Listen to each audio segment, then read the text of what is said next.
कि माँ सदैव माँ होती है और बेटा सदैव बेटा होता है। पूत कपूत हो सकता है लेकिन माता कभी कुमाता नहीं होती।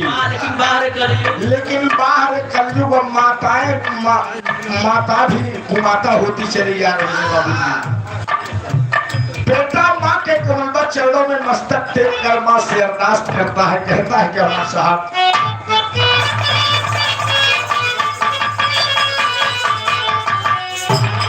अम्मा की महिमा है जग में बड़ी,